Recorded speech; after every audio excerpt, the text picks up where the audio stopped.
Did you bring it to the? Yeah. Will the Senate please come to order?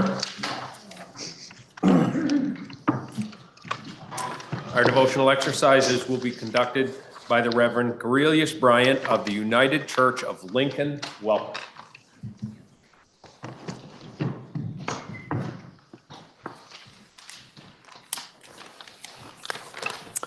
Good morning, Senators. Good morning. I'm Reverend Cornelius Bryant from Lincoln, and it's an honor to share with you this morning. I've been a Vermonter for 2.5 years now. Let me rephrase that. I've survived 2 winters in Vermont now. I moved here after serving a church in New York City. I think I've adjusted pretty well. My wardrobe features some Carhartt. I can pretend that a creamy is not just soft serve ice cream. And I have somehow come to understand that in some special cases, you can't get there from here. But what has struck me most about living in Vermont is that you take that neighbor thing seriously. Being a good neighbor still matters here. In my tradition, this neighbor thing is also taken quite seriously. Of all the human relationship dynamics that Jesus could have chosen to capture the heart of his message, he chose neighbor. Love thy neighbor as thyself. Think about that. Not your brother or sister, not your friend, but love thy neighbor as thyself. Why neighbor? Could it be that if we were guided to love our brother or sister as ourselves, then anyone who is not related to us is not of our concern? And if friend, well, if we stop being friends, then perhaps the love and kindness flowing in their direction can stop too. But neighbor? What qualifies someone to be a neighbor? If they are next to you. That's it. Love and kindness and grace should flow to them because they are simply there. There on the same dirt road, there in the same town, there in the same state, and there in the same country. You have a mutual stake in the quality of life around you because you are neighbors. Your quest for life, liberty, and the pursuit of happiness takes place adjacent to one another. Dr. Martin Luther King Jr. reminds us we are caught in an inescapable network of mutuality, tied in a single garment of destiny.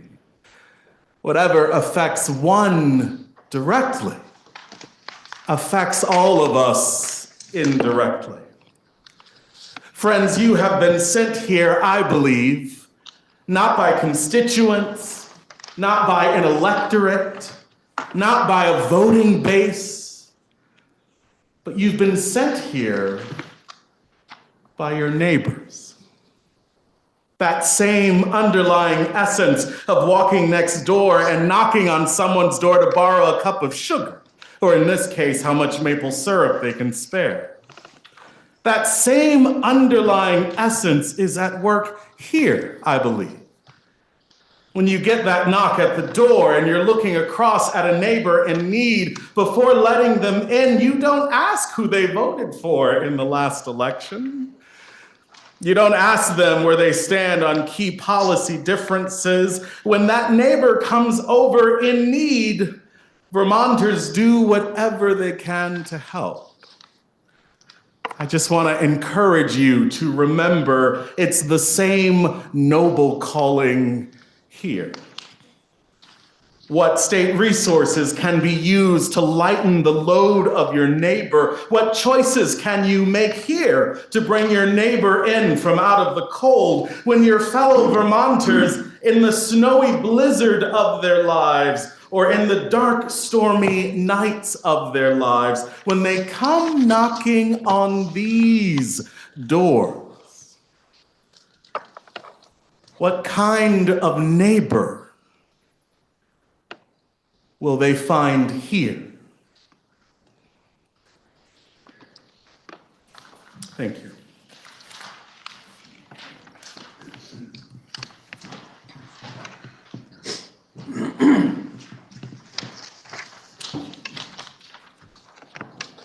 Would you please rise and join me in the Pledge of Allegiance?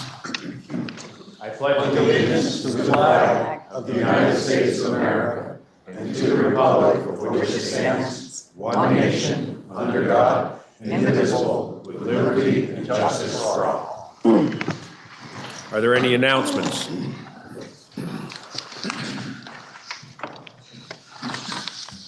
Seeing none.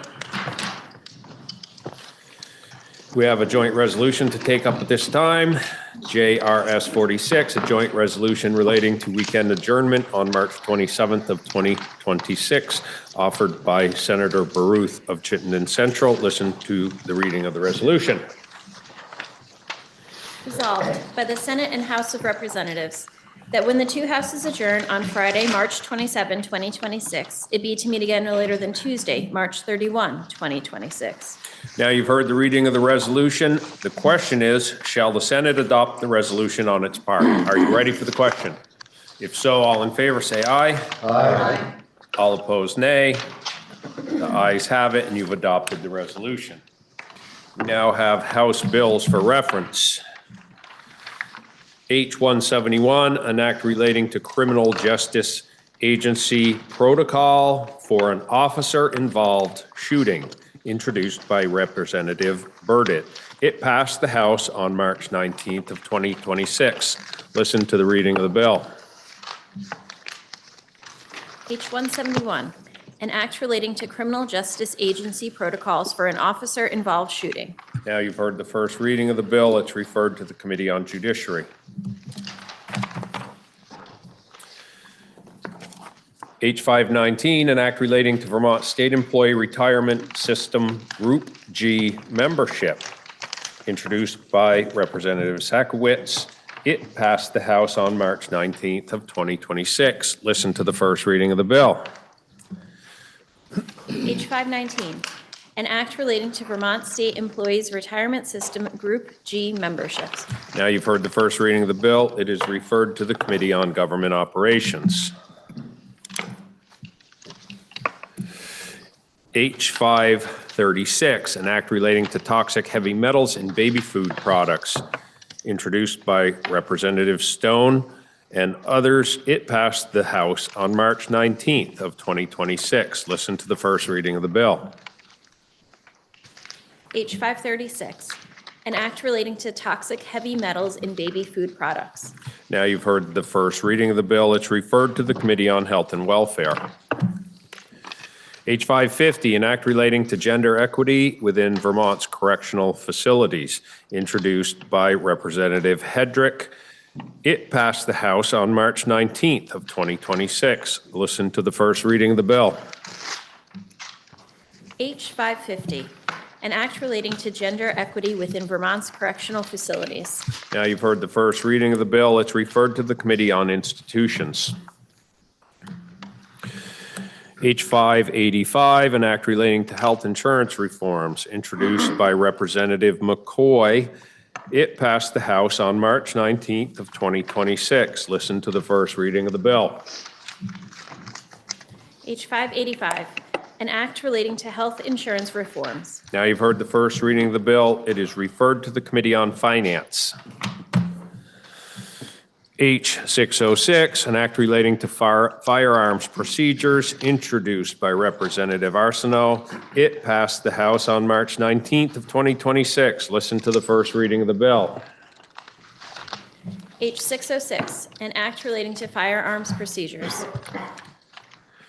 Now you've heard the first reading of the bill, and it is referred to the Committee on Judiciary.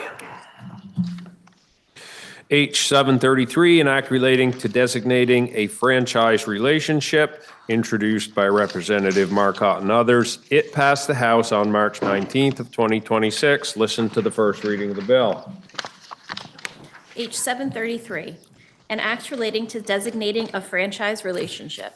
Now you've heard the first reading of the bill. It's referred to the Committee on Finance. H 775, an act relating to creating tools for housing production, introduced by Representative Mahaly. It passed the House on March 19th of 2026. Listen to the first reading. H 775, an act relating to creating tools for housing production. Now you've heard the first reading of the bill. It's referred to the Committee on Economic Development. H 887, an act relating to crime victim status under the Fair Employment Practices Act, introduced by Representative Krasnow. It passed the House on March 19th of 2026. Listen to the first reading of the bill. H 887, an act relating to crime victim status under the Fair Employment Practices Act. Now you've heard the first reading of the bill. It's referred to the Committee on Economic Development.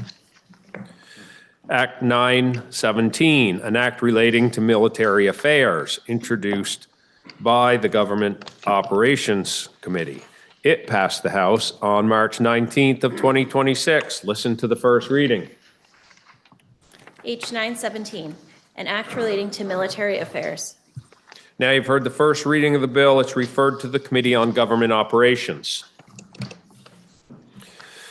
H 921, an act relating to alcoholic beverages, introduced by the Committee on Government Operations and Military Affairs. It passed the House on March 19th of 2026. Listen to the first reading of the bill.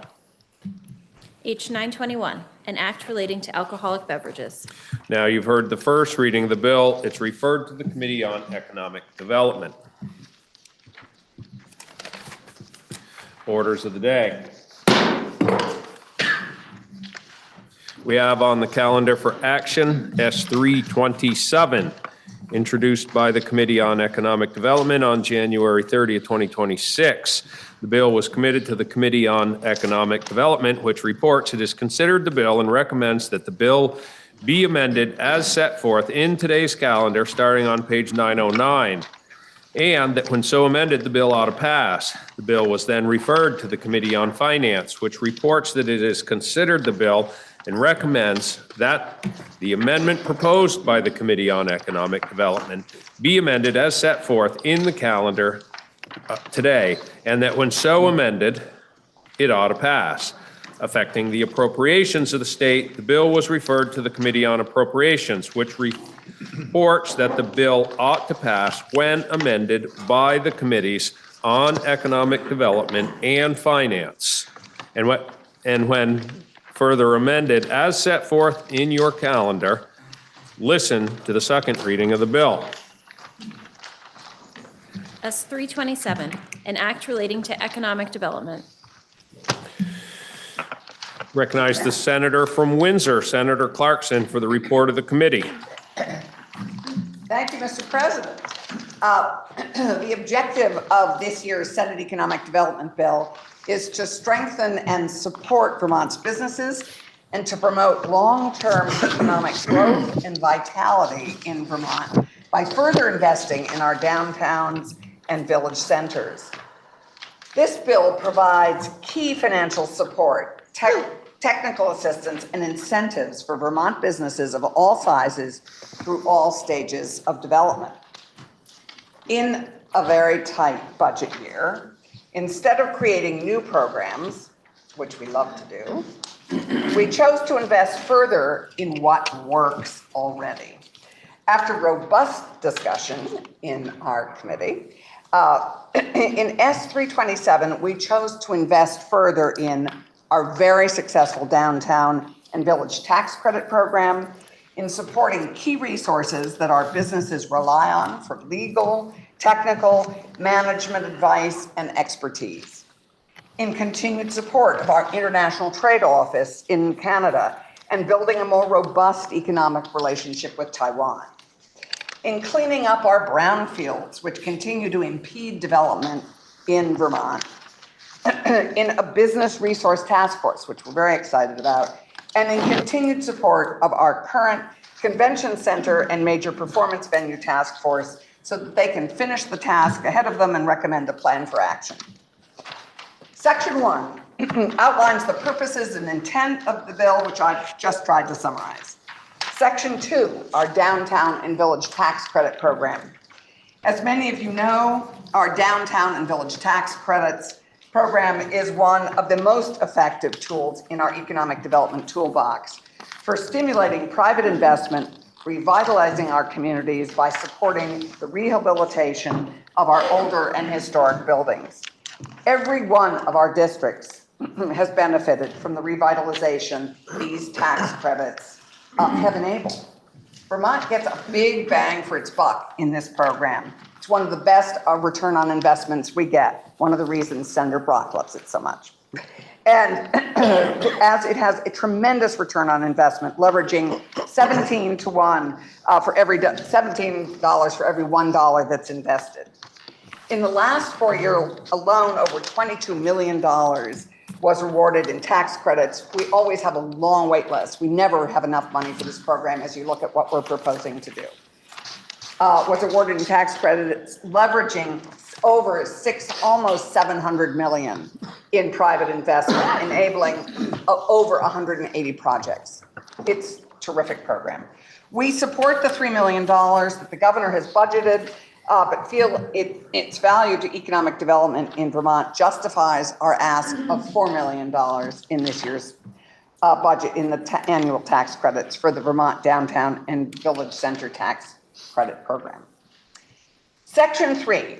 Section 3 has 4 parts, and it is really designed to further support all of our businesses in most stages of development. But it really does focus on small businesses as they get going.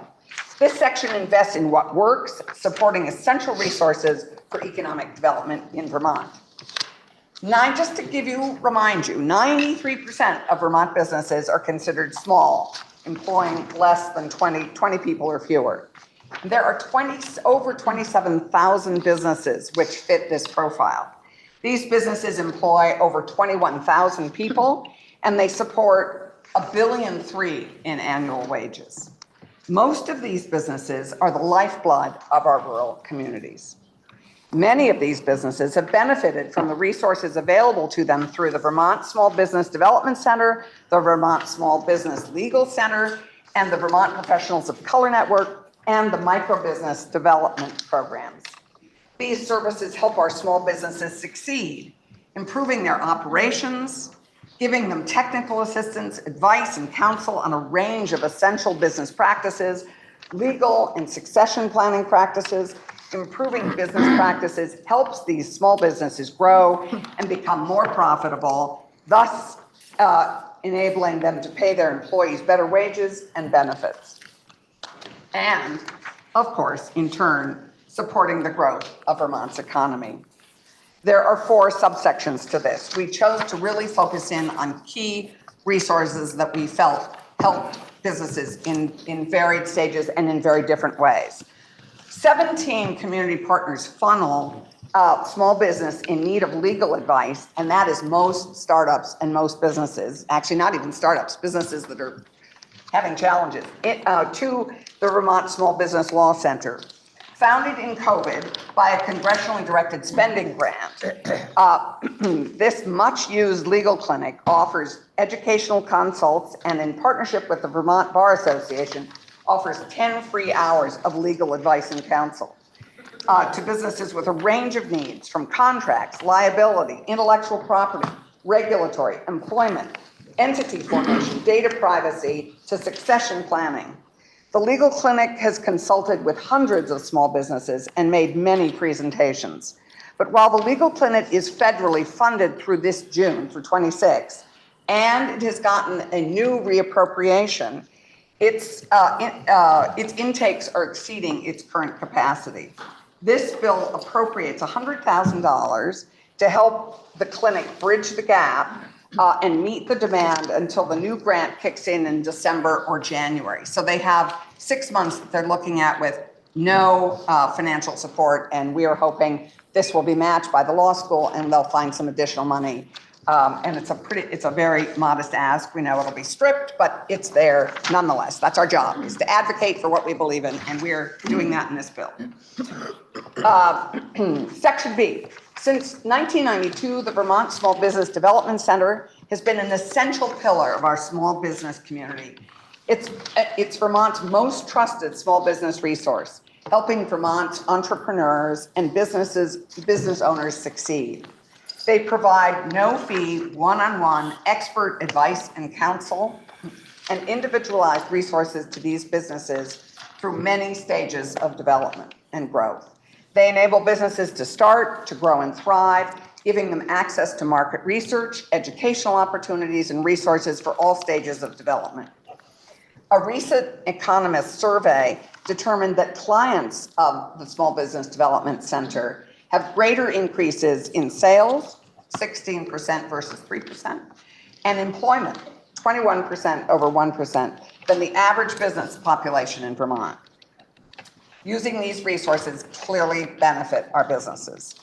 With a program cost of just over $1.2 million, the outcomes generated by advising over 550 clients are very impressive.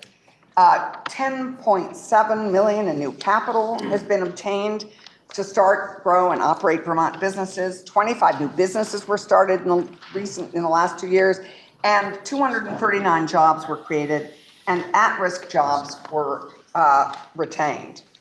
As Vermont's arm of the Federal Small Business Administration, it receives a hefty, although not hefty enough, federal appropriation of over almost $800,000 from the feds, and they have a $388,889 appropriation in the big bill from the governor, which is, I have to say, really is a decline because, of course, it's the same as last year's, which basically is a hit for everybody, as we all know, which is in the governor's budget. However, we feel that the Vermont Small Business Development Center could effectively serve many more Vermont small businesses if they had an additional appropriation of $150,000.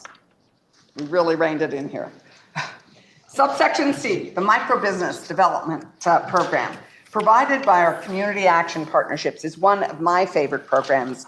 It supports the dreams of very low Vermonters and gives that very low income Vermonters and gives them tools to start their own businesses.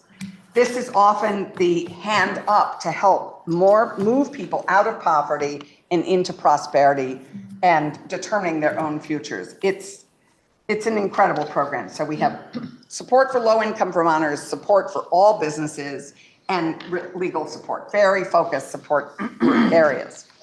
The microbusiness program has helped create more than 2,100 businesses. Switchback, of course, is the poster child from the microbusiness program. And these programs have created many of the property management, sewing, healthcare, home healthcare, house cleaning, and repair businesses that we rely on. That these are services that we now all rely on. This bill supports the governor's recommend of $493,000 for statewide and asks for an additional $100,000 to invest in these life-changing businesses, and they are life-changing. And the last section subsection in this is to support professionals of our fabulous Professionals of Color Network. It helps our BIPOC small business owners navigate resources available to them. It's particular resources they didn't even know existed. It has a proven track record of workforce and business development service for the BIPOC community, providing technical assistance, education on basic business practices, and networking support to just over 800 businesses. That's a lot of businesses.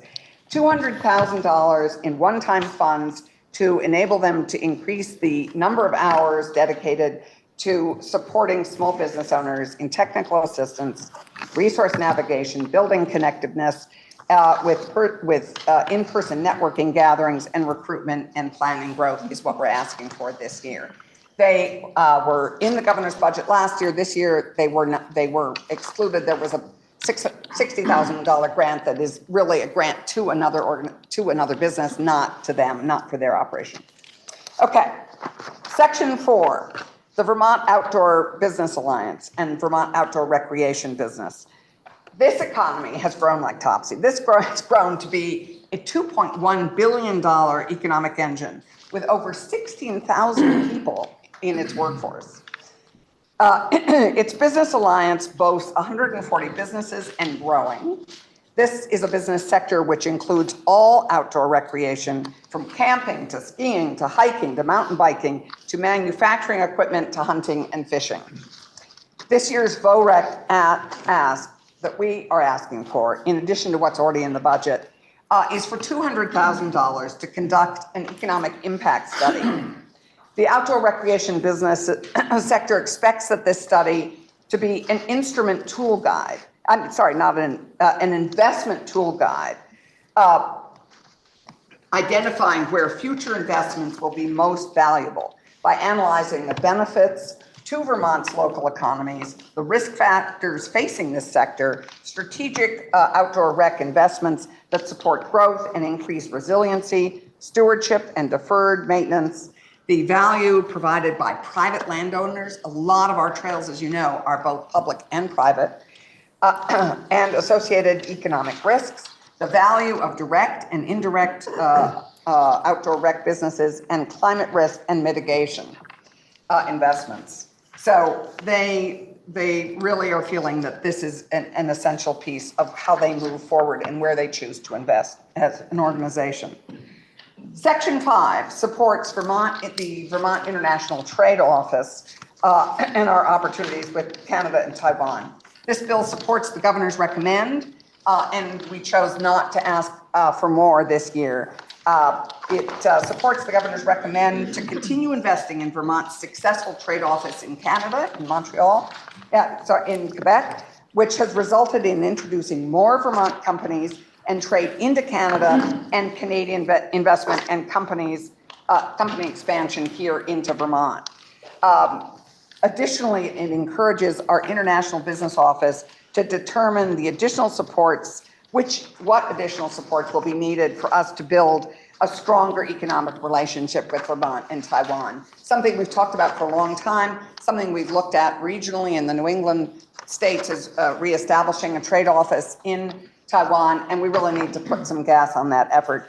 Taiwan has just voted to spend $250 billion in investment here in America, and we need to be able to put our hand up in some thoughtful, directed way, which we're doing, but not as organized a fashion as we might like.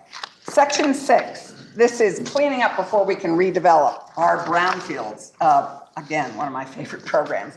This allocates $3 million from the Department of Economic Development for brownfield remediation and redevelopment. This critical ongoing cleanup work is an essential first step in building the housing we need and redeveloping the downtowns that we all treasure. It's one of those, you don't see it, but it's essential. Section 7. This is our business resources and growth inventory and study. It charges the Commissioner of Economic Development to consult with stakeholders and report back to the General Assembly in December on how the state can better enable and support the growth of Vermont businesses. The objective of this study is to articulate the key stages of business development: startup, early stage, maturing, and mature, and identify the resources available both in and out of state government, public and private, for each stage of development. As we are finding out, not enough businesses know what's available to them now. Once they inventory what resources are currently available, they will identify what additional resources are still needed and how to better market and promote these resources so that more businesses can take advantage of them. In addition, the department will explore how to improve succession planning for businesses, a real issue at the moment, identify what resources are available to businesses to access capital, and the state of capital access, including investment environment in Vermont and New England, and the availability of tax credits to leverage private capital. It's, I think, going to be very helpful for us. We're quite excited about this study and thrilled that the Commissioner of the Department of Economic Development has taken this on, saving us money again. Section 8. We save what we spend in this bill. Section 8 amends the Convention Center and Performance Venue Task Force created last year to study the feasibility of constructing a convention center and major performance venue in Vermont. It adds a member to the task force, the president of UVM or designee, and it allows the group to meet 8 more times because we've given them the task through December of this year. So we just basically enable their continuing their work. Section 9 repeals the veggie sunset, which we have passed, I don't know, so many times I can't even remember, but 4 or 5 times. This section repeals the law that would have prohibited Vermont Economic Progress Council from accepting the new veggie applications after January of 27. In other words, this allows the veggie program to continue operations indefinitely, which we support. Again, one of our few tools in our economic development toolbox. And again, it's not for everybody. It's not for every stage of business development, but it's a key piece for the right moment. Section 10 is reestablishing a culinary institute. I particularly love this one. Vermont lost a significant contributor to its culinary workforce pipeline development when the New England Culinary Institute closed during the COVID pandemic. Reestablishing a new culinary institute is critical for the long-term workforce needs in our specialty food, tourism, and hospitality sectors, let alone the Montpelier food scene, although it may not be here. This bill charges the Office of Workforce Strategy and Development to determine, in consultation with various stakeholders, how to best establish a new culinary institute in Vermont. The study will include the office researching suitable options for the institute, engaging the level of interest from private investment. And Mr. President, I now yield to Rutland Senator Weeks to report on Section 11.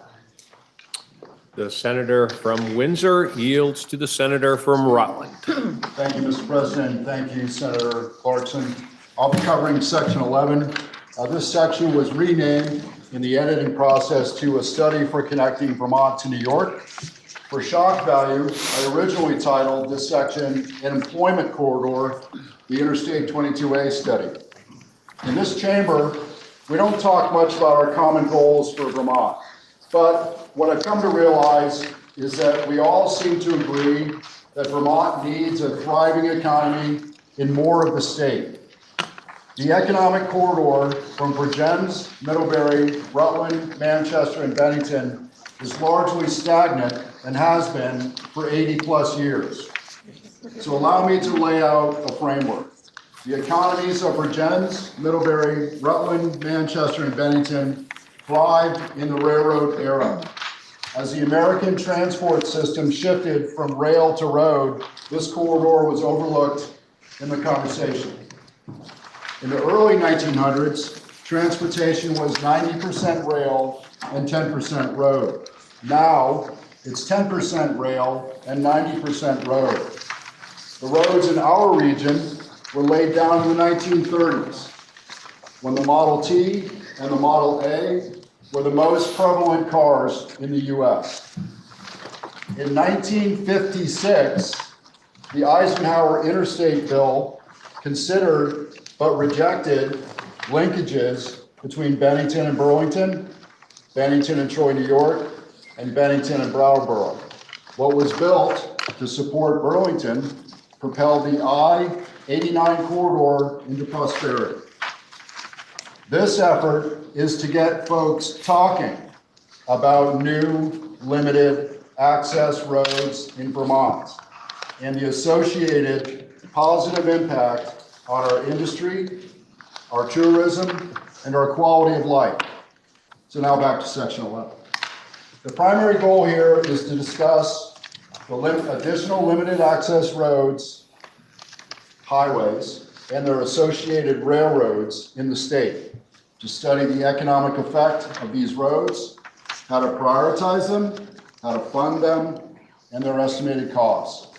This analysis will be conducted by the Vermont Association of Planning and Development Agencies with, of course, participation from AOT, ANR, the LURB, and the Vermont Chamber of Commerce. The report out is due January 15, 2027. And with the permission of the president, I would like to yield the floor back to the chair of the Economic Development Committee. Thank you, Senator Mr. from President. Rutland yields to the senator from Windsor. Thank you, Senator. Thank you, Mr. President. So this bill takes, the final section is the effective dates. The bill takes place on July 1st. It takes effect in July, but with Section 8 taking effect on passage. We heard from a multitude of witnesses, longer than my floor report, over 30, all of whom I'm happy to share with you, but they're all the obvious players, including, well, a whole range of people. Our vote in committee was 5-0, and I would just like to conclude by saying in supporting S327, we're investing in what we know works. Investing in growth for our over 27,000 small businesses so that they can produce more, invent more, sell more, employ more, and produce better wages. It invests in cleaning up polluted sites and the redevelopment of our business centers, our downtowns and village centers. It invests in a vibrant economic future with reestablishing a culinary institute, planning for a convention center and major performance venue, and improving a major economic lifeline. What helps our people and businesses grow and flourish is good for Vermont's economy and good for our tax revenues and, well, good for Vermont. Thank you. Now recognize the senator from Franklin, Senator Brock, for the report of the Committee on Finance. Thank you, Mr. President. The Committee on Finance reviewed the bill and was generally supportive of every aspect of the bill. However, we did propose one amendment, which is on the calendar on page 800 and 916 at the top of the page, and that relates to the village and the tax credit system, the town tax credit system, which is in the bill at allocating $4 million for it, and we reduced that to $3.5 million. And there, it was a case of judgment, and the judgment being that we thought that 3.5 was a more realistic number in terms of being able to get the money that we need without overcrowding some of the other issues that we think also have high priority. And we think it's simply a more reasonable number, and the vote of the Finance Committee on the entire bill as amended was 6-0-1. Thank you, Mr. President. I now recognize the senator from Washington, Senator Perchlik, for the report of the Committee on Appropriations. Thank you, Mr. President. I want to thank the committee with reporting the bill for the good work. I think this is all great, important economic development work that the state needs to take up, but the Appropriations Committee did recommend favorably, but wants to make a small amendment or two, which really 7 instances of amendment here, and these are made without malice or prejudice against these, but this is just the proper way that the Appropriations Committee has to build our budget, that we take out the appropriations so that we can consider all appropriations from all bills when we look at the full budget, which is now almost ready to pass the House. So we made 7 instances of amendment, like I said. The first is striking out the downtown tax credit, which was $1 million. Section 2, we appreciate the Finance Committee lowering the amount, but we still deleted the money that was in that section. Section 3, there was $200,000 for the Outdoor Recreation Collaborative. We proposed to delete that section. The fourth instance is striking out Section 5. There's $150,000 there. The fifth instance of amendment, striking the brownfields. We agree with the senator from Windsor on the importance of brownfields, but we're taking out all the money regardless. We did actually leave in Section 7, so we did not delete that. We did delete Section 8 in this amendment. That's for the Convention Center Task Force, because there's meeting appropriations in there. So it's a small appropriations, but we're trying to be consistent and take out all appropriations, large and small. The seventh and last instance of an amendment is striking out the effective dates, because the effective dates had language in there that affected one of the sections that we're deleting. So this lines up with our amendment to have the whole bill just take effect on July 1st, 2026. The committee vote was 7-0-0. The question is, shall the report of the Committee on Economic Development be amended as recommended by the Committee on Finance? Are you ready for the question? Senator from Windsor. Our committee actually hasn't met officially to review this gutting. But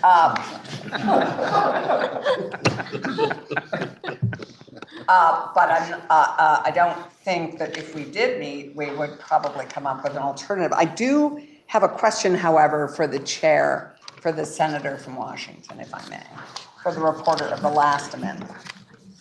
The question is No, we're on the on the appropriations. finance report.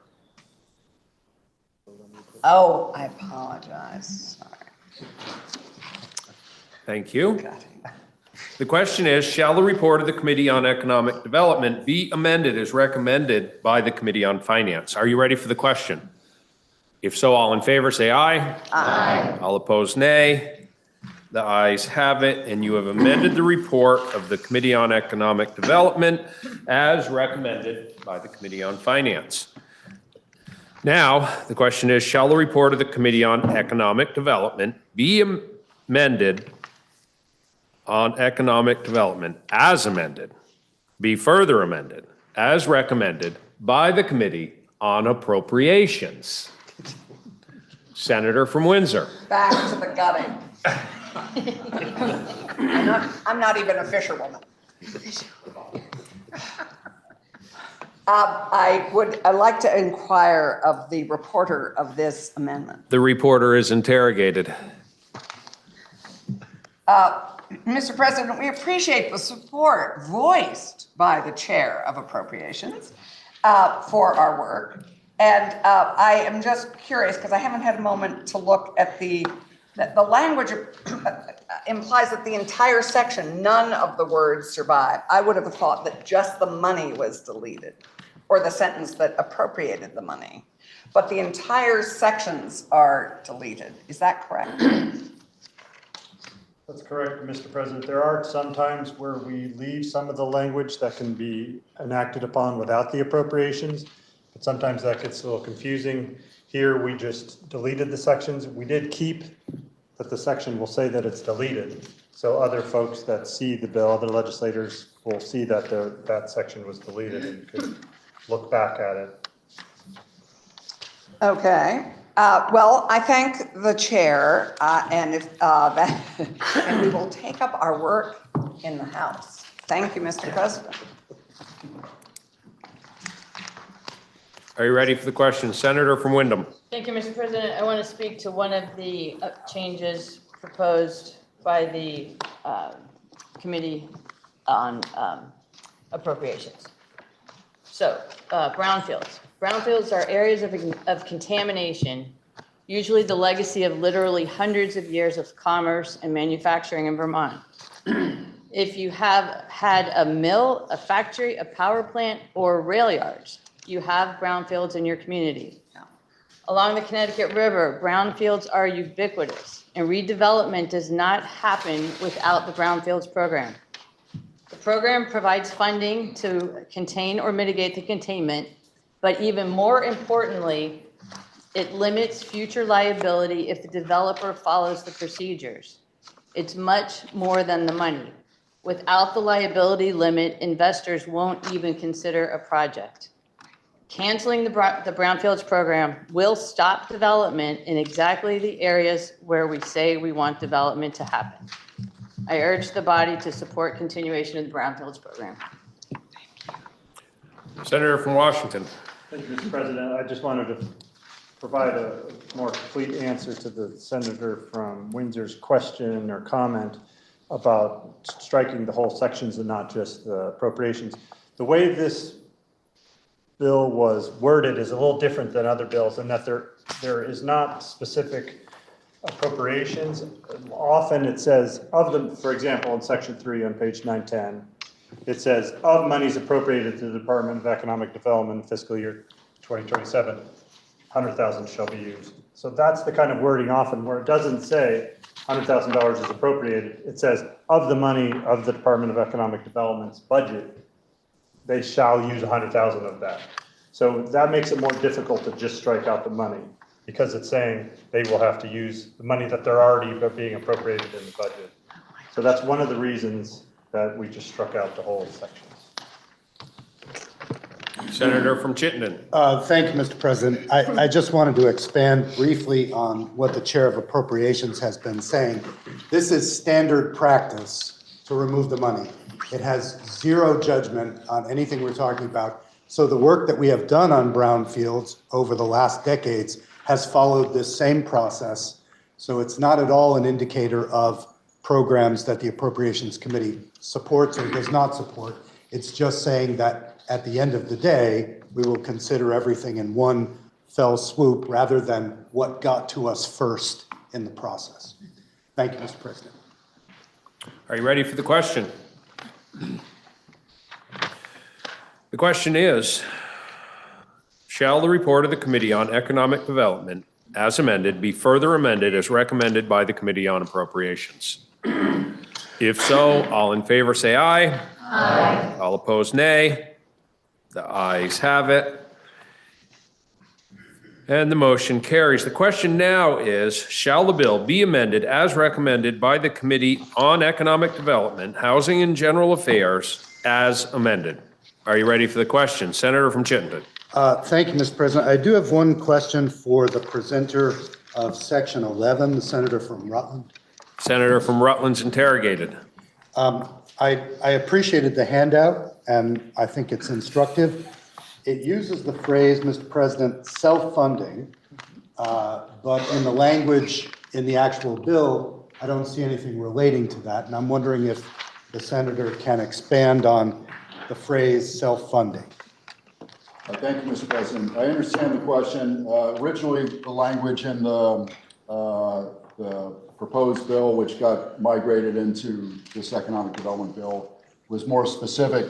And I didn't make an issue of it because I think that on page 915, section 11, paragraph A, which is right near the top, that the effort shall consider the following in a study of short and long-term solutions. And I consider funding as part of that solution. And I would be quite willing to provide more insight into how a highway is self-funded if this effort should mature. And I would welcome that conversation with the chamber. But since it's not in the heart of the language of the legislation, Mr. President, I simply refer to it in the handout, again, to create a sense of wonderment and shock simultaneously. Thank you, Mr. President. I appreciate that. If I could just probe one bit further. So does the senator mean by self-funding either privatization of roads or toll roads as opposed to the current setup of those roads? Yeah, thank you, Mr. President. Really, the options are open. This is all about a conversation about how to fund limited access highways. And the two recommendations that the Pro Tem offers to the chamber are certainly appropriate for consideration. There's also potentially the Easy Pass system where those who use the roads pay for the roads, as they do in some of our surrounding states. So I think the question's open. But, thank you, Mr. President. I thank the reporter. To be clear, Mr. President, I was not recommending toll roads or privatization of roads. I wanted to be informed so that if there was a way to prevent those conversations from going forward, I might do so. Thank you, Mr. President. Senator from Lamoille. it's a difficult conversation to talk about other sources of money in this. And since Section 11 raises this, I would like to remind the body and the public, one of the most expensive projects the state's been doing over the last 10 years is just north of Rutland on Route 7, Brandon and Pittsford. We've spent thus far about $75 million on that section of highway, and that is just about our most expensive. This year, there's a couple $1 million that went in the past year in Virgins along Route 7. The most expensive project in the roadway section of the transportation bill that the governor presented and is coming over from the House has $7 million to extend the Brandon-Pittsford. So that will take that project well into the over $80 million in cost of that project. Not insignificant amounts of money that we put into particularly Route 7. There are plans going forward. Next year in the book, the hope is to put another $6.5 million into Route 7 along that in that same area. The real problem that we're facing is transportation is in trouble, and we're in huge trouble. So the idea of considering other revenue sources, I think we're all going to have to do. The budget that came, that the governor presented and appears as it's coming from the House in state highways, which is what we're talking about, we have between 23 and 2,400 miles of state highway in Vermont right now. The budget that's coming to us from the governor and supported it has 55 miles of pavement in it. Our goal is to pave 300 miles of road a year to keep up. And this has 55 miles coming to us. That puts us on a track somewhere between 45 and 50 years between the rollover payment in each road. We are in, really from my point of view, in the testimony that we took in committee last year, we're headed to a place where it will be a disaster for us unless we act. I hadn't planned on getting up. I think it perfectly legitimate to have a conversation about the Western Corridor of where it is. But I have to point out, we don't need to set expectation levels that are too high for anybody in the state right now. We really need to pay attention to our overall system, or we're going to see a downgrade of everything. We've taken testimony that has said that by 2030, if we remain on the track that we're on, that well over 50% of our roads in the state will be in poor or very poor condition.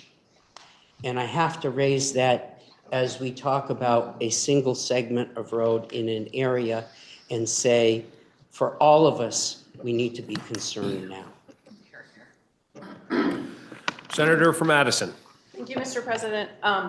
I rise because this is a center of road. This is a portion of the road that goes right through my district on the western corridor of Addison County, up from Orwell, up through Addison and Virgins. It has been a major problem for years. It is one of the least safe areas of highway in our state. It has some of the most deadly car crashes in the state, including with school buses and farm equipment and all types of vehicles going on that road. And then truck traffic going right through the middle of historic Virgins. That's been a real problem for years and years. And that's an area that's been studied, and there've been lots of different plans on what to do with Virgins. But I think most of people who don't live in this area don't realize that this is a major economic corridor of truck traffic going from New York, from Route 87 up through Vermont, up to Chittenden County. So it is a connector through my district to a lot of the malls and things up in Chittenden County and factories and stuff in Chittenden County. So it's been a huge problem. I hear about this section of road more than any section of road in my district. And I appreciate the senator from Rutland trying to get some more information on what to do. He had a bill that was in more of a study about a self-funded highway, and I wasn't quite comfortable with the wording of that, but I think this is more in the context of economic development, more in the context of other options, rail and highways. And I so appreciate the problems with our transportation fund and how we can't be building new highways right now and putting more money into what we already have. Appreciate the work that's been done on Route 7, but this is Route 22A, which is parallel to Route 7. So I think that in the context of an economic development study, having done with the planners rather than AOT, this frames it in a way that I think is helpful and hopefully can move the conversation forward, at least without spending a lot of money. But this is a real problem highway for people in my district. And so any conversation we can have to improve it would be welcome. So thank you, Mr. President. Senator from Chittenden. I just think we need to talk about 22A as much as possible, so I'm going to say a couple of comments too. I know this road really well, and if you live in Chittenden County, you know 22A because it's the route to get to New York City and that major market. So it needs some tender loving care. Whether or not it be a divided highway, that's a question to be determined.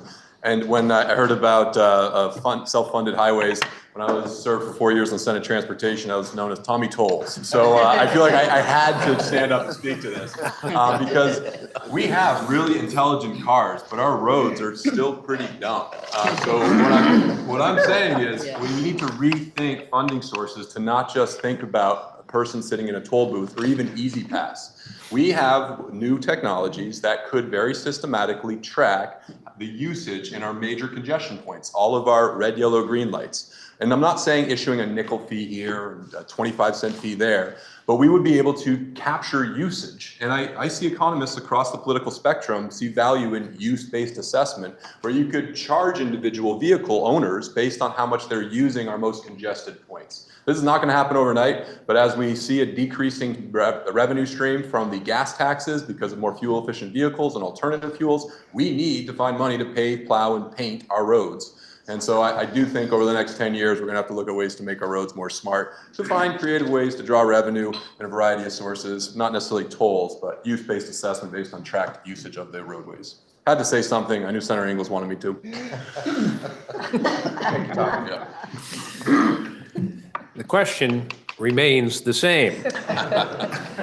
And it is, shall the report of the Committee on Economic Development as amended be further amended as recommended by the Committee on Appropriations? Are you ready for the question? If so, all in favor say aye. Aye. All opposed, nay. Ayes have it. The motion carries. The question now is, shall the bill be amended as recommended by the Committee on Economic Development, Housing, and Senator from Chittenden? I am just wondering, it seemed that we did the appropriations report and we were on the economic development report. We're now on the economic.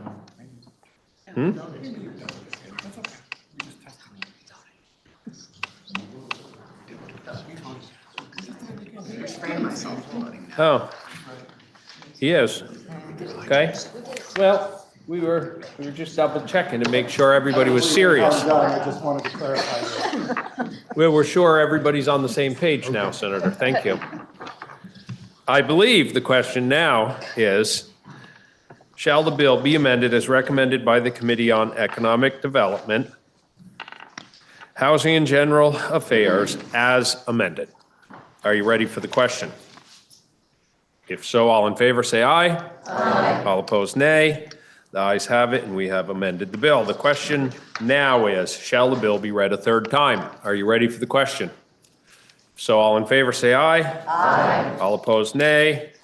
The ayes have it, and you've ordered third reading of S 327. We now have third readings. We have S 89 for third reading. Are there any amendments prior to third reading?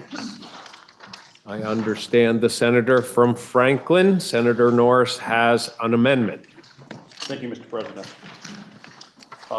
Last week I rose with a concern over the time period that could be involved in this, over 365 days, and I was assured by the presenter that the state treasurer and the board moved rather quickly, which was reassuring to me. But in looking at section 2, once again, only the board was included in this section 2. And in order for this amendment to go through, we had to add the e-board.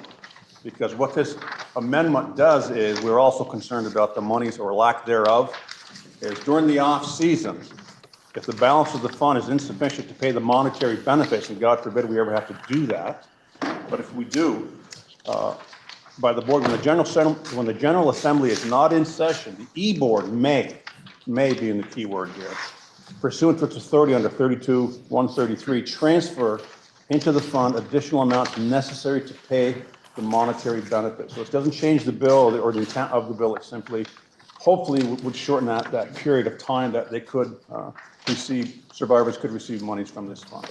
So having said that, I thank you, Mr. President.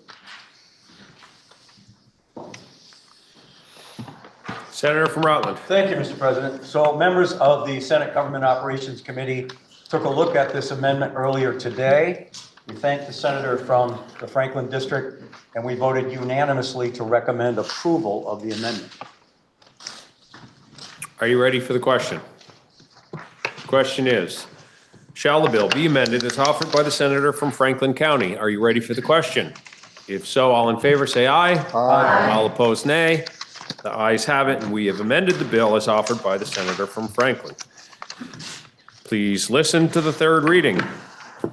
S 89, an act relating to expanding survivor benefits. And the question is, shall the bill pass as amended? Are you ready for the question? If so, all in favor say aye. Aye. All opposed, nay. The ayes have it, and we have passed S 89 as amended. We now have S 154. Prior to third reading, are there any amendments to be offered? Listen to the third reading of the bill. S 154, an act relating to health insurance coverage for biomarker testing. Now you've heard the third reading, and the question is, shall the bill pass? Are you ready for the question? If so, all in favor say aye. Aye. All opposed, nay. The ayes have it, and we've passed S 154. S 220, are there any amendments prior to third reading? Listen to the third reading. S 220, an act relating to addressing education spending in fiscal years 2028 and 2029. Now you've heard the third reading of the bill, and the question is, shall the bill pass? Are you ready for the question? Senator from Chittenden. Thank you, Mr. President. So I rise to speak to some questions that were raised on the floor on Friday. And I wanted to address some of them, not all of them. First, the ones that seemed most appropriate to address. The senator from Washington asked about additional data files and possible methodologies to determine the excess spending threshold using statistical inference. I have since shared the spreadsheets that percolated during this bill's consideration. But what I hope came across in those emails and in the discussion on Friday is that there is nothing preventing next year's legislature adjusting the excess spending threshold to reflect the variance in our district by district per pupil spending next year. If the voters allow me to return to this role next year, I will be but one voice advocating for a calibration of this excess spending threshold in the yield bill, almost on an annual basis, to align with either the standard deviation of district per pupil spending or the upper quartile threshold using a box plot. Looking back at just the last 5 years, the variation among districts fluctuates a great deal from year to year. Admittedly, the variance is shrinking as we distance ourselves from the pandemic. The senator from Windsor asked 2 questions about the modeled spreadsheet handed out. I believe I answered them correctly, but admittedly not completely. I look at individuals. So the first question had to do with the Norwich School District and why they were marked as exempt from the excess spending threshold penalty, even though their current per pupil spending exceeds the current law threshold. The Agency of Education, we reached out to with a variety of individuals. The Agency of Education points to 16 VSA 783 to support its position on exempting interstate school districts from the excess spending penalty. Given the complexity of issues around the interstate school districts, I do believe this does warrant separate discussions and additional clarifications from the AOE to better understand the agency's position on this statute interpretation. That's me personally.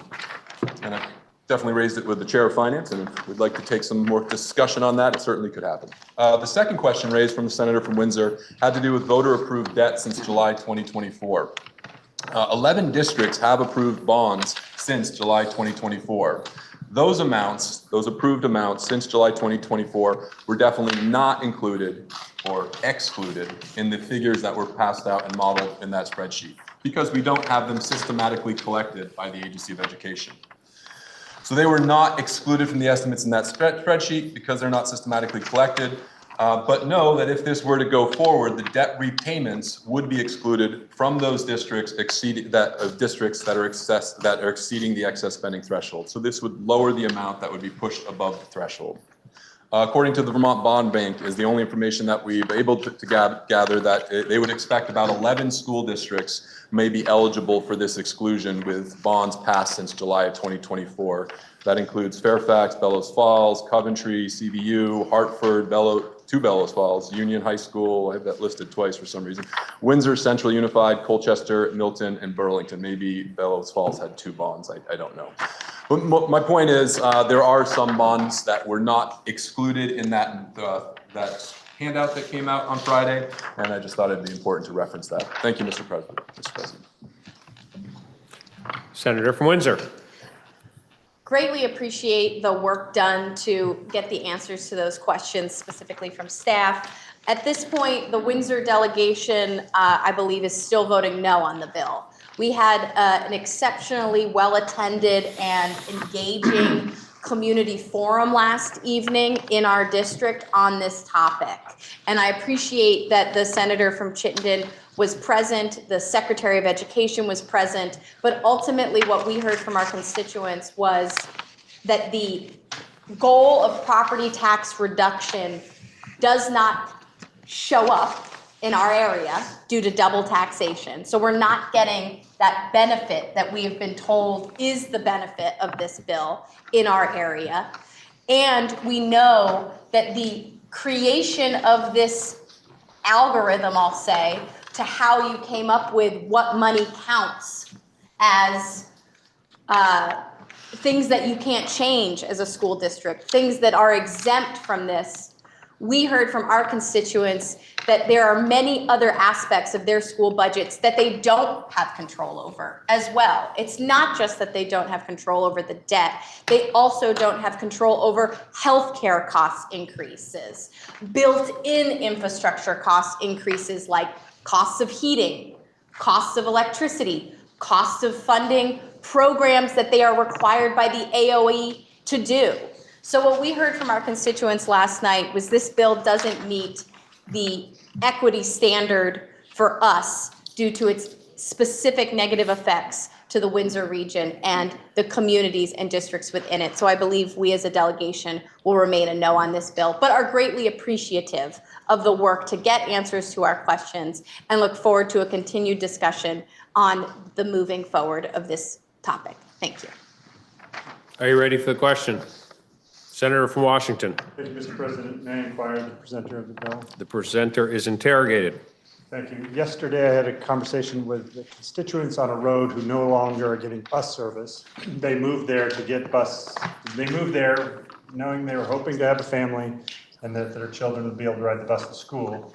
The school has now told them that they will no longer be being serviced by a school bus. Their work schedules make this very difficult to get their kids to school. And one of the answers they got from the superintendent is like, well, that's, you know, we're cutting costs. The bus company said this would be a way to cut costs. So I wondered if there was any discussion in the committee about excluding transportation costs from the formula. Thank you, Mr. President. I do not recall any such conversation in committee on transportation costs. I will say that reflecting on a comment I made at second reading is I have grown to respect this process where this is halfway through, and now I think that this conversation coming to this point will get more attention on these important topics in the other chamber that we have no control over. So I think that's something that could be raised in the continued discussions on this bill. Okay, I thank the presenter. Yeah, that is something that I'm particularly interested after the conversation with some of the families on this road, that this is something we want to make sure that all children have a way to get to school in an equitable manner. Thank you. Are you ready for the question? Question is, shall S220 pass? All in favor, say aye. Aye. All opposed, nay. Nay. The ayes appear to have it. The ayes do have it, and we have passed S220. I understand we are passing over S328, which brings Senator from Chittenden. If I might, Mr. President, I would also like to pass over S193. After discussions with the chair, I'd like to move that S193 be postponed to a date certain of Tuesday, March 31st, a week from today.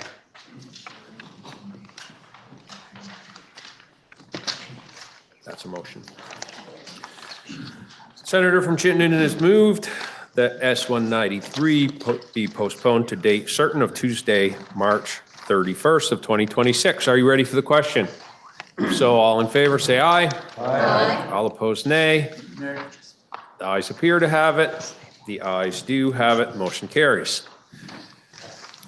We have on the calendar for action S197, an act relating to establishing a primary care payment reform program introduced on January 6th, 2026.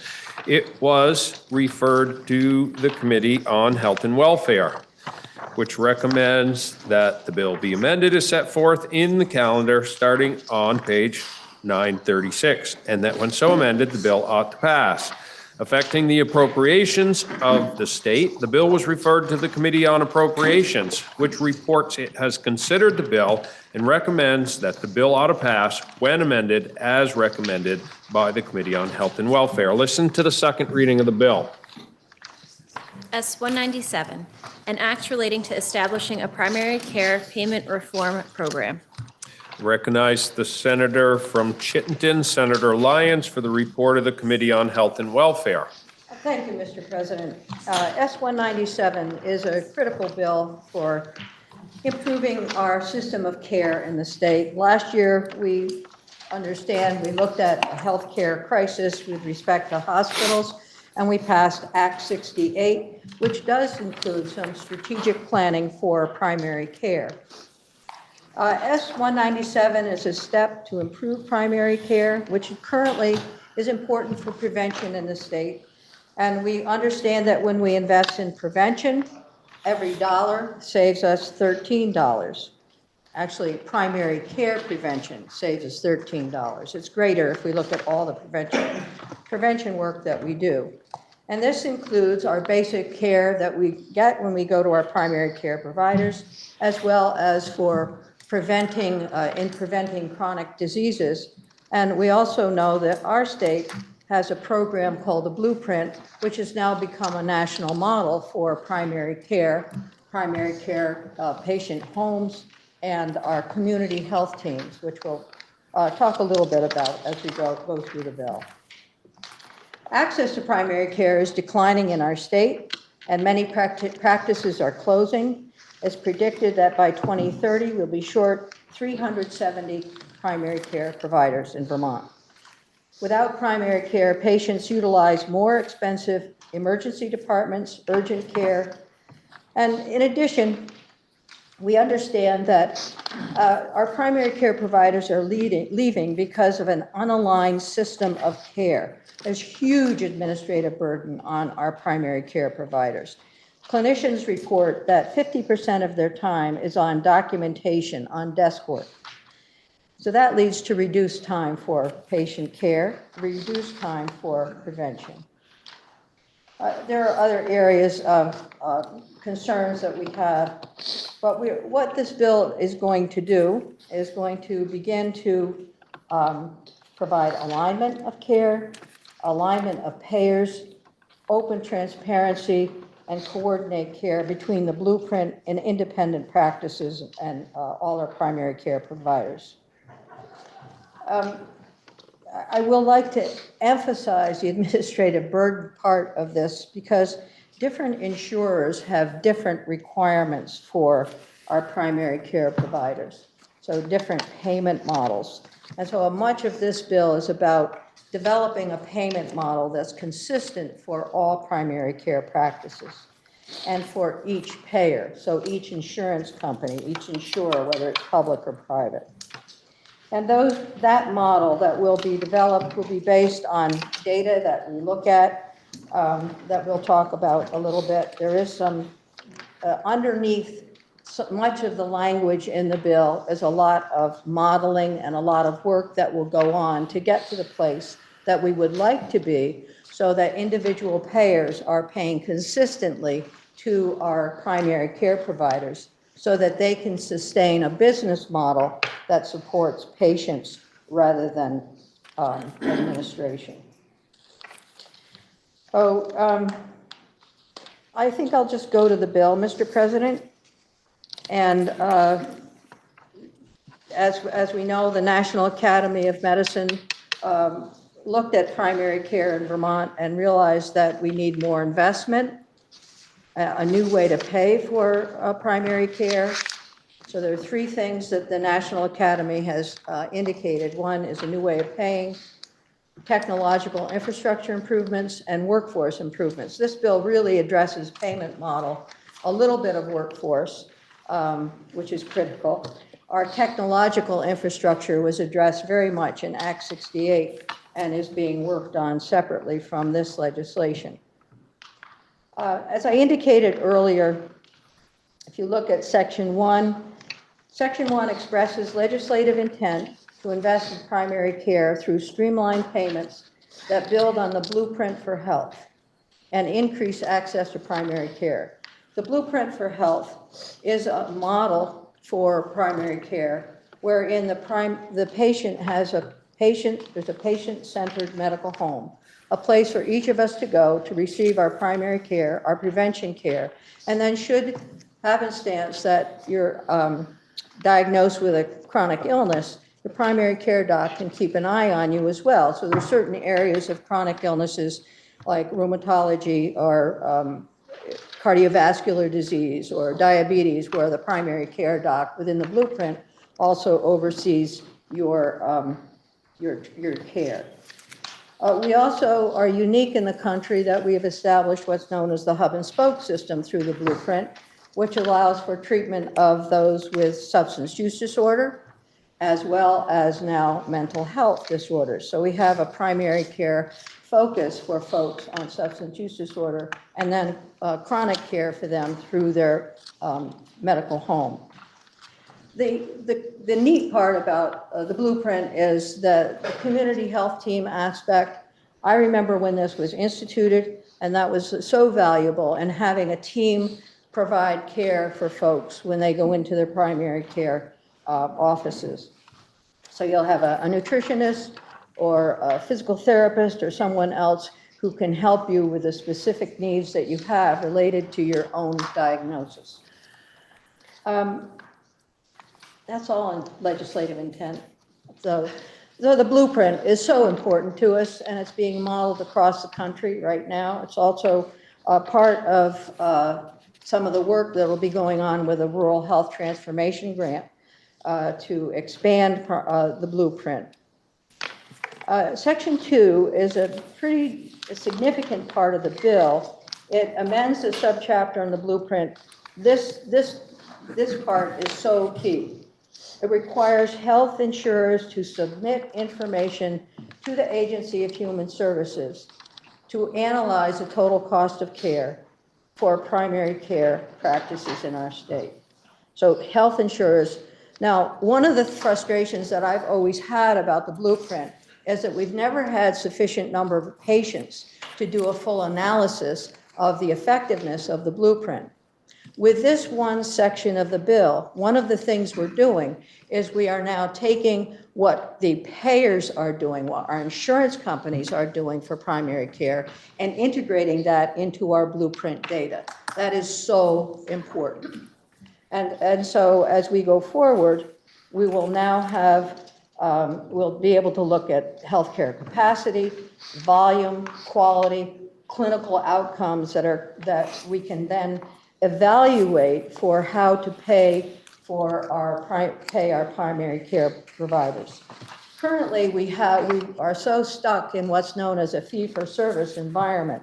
And fee-for-service, paying for every single thing that is prescribed or given, every code for any specific treatment, anything that goes fee-for-service, actually that altogether adds between 25 and 30% of costs to the care that's delivered.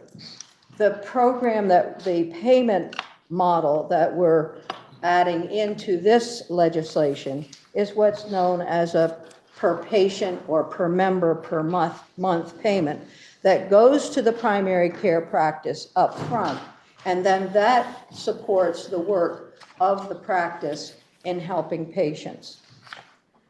So that would go to all primary care practices. So the analysis that's included within Section 2 would then be available, that payment per member per month would then be available to independent primary care, Blueprint primary care, clinically affiliated primary care. So we're putting all primary care practices together. That will also allow for a better ability to do an assessment of cost, total cost of care, how much it costs for an individual type of disease or issue within the practice. And we can look at different types of conditions and weight those conditions and say, okay, so this practice has more of these patients, so this practice can have a slightly higher payment per member per month. All of that work needs to go on before we can really settle on how much each practice will receive. But it is already going on within the Blueprint. So it's not a rocket science and it's not new modeling. It is extending the modeling to a new group of patients. Section 3, Blueprint payments to practices is a report. This section requires the Blueprint director to report to the General Assembly by January 1st, 27 on changes to payment amounts or methodologies needed to transition the Blueprint's payments to primary care practices in order to pay for routine primary care needs of each practice's attributed patients. So the attribution based on degree of need, the risk associated, the capacity, the volume, and so on. So what's important here, there would be an alignment of payments between payers that will reduce the huge amount of administrative burden that our practitioners now face. So that's the report in 27. In another report, I'm sorry there's so many reports, but you know, before you build a bridge, you got to design it. And then you got to get the engineers in. And then you can begin to put the foundation in. That's what we're doing here. And this is more of an implementation plan than it is a report, all of these things. Primary care spending report by the Agency of Human Services by January 27, looking at the baseline spending needed for Vermont residents overall and by payer. So Blue Cross and Blue Shield, MVP, Cigna, all of our QHP plans, all of our ACA plans. All of those things will know how much payment will go per member per month paid by each payer. This is terrific. Our providers will not be left with a computer filled with 17 or 18 different insurers asking for different information and paying different amounts for each code. All the codes will have been evaluated. We'll be able to look at what's there within our population, our primary care population, and then the provider will receive the amount necessary to care for those patients. And as I said, there's a whole lot embedded up in section 2 where all of that evaluation is taken place.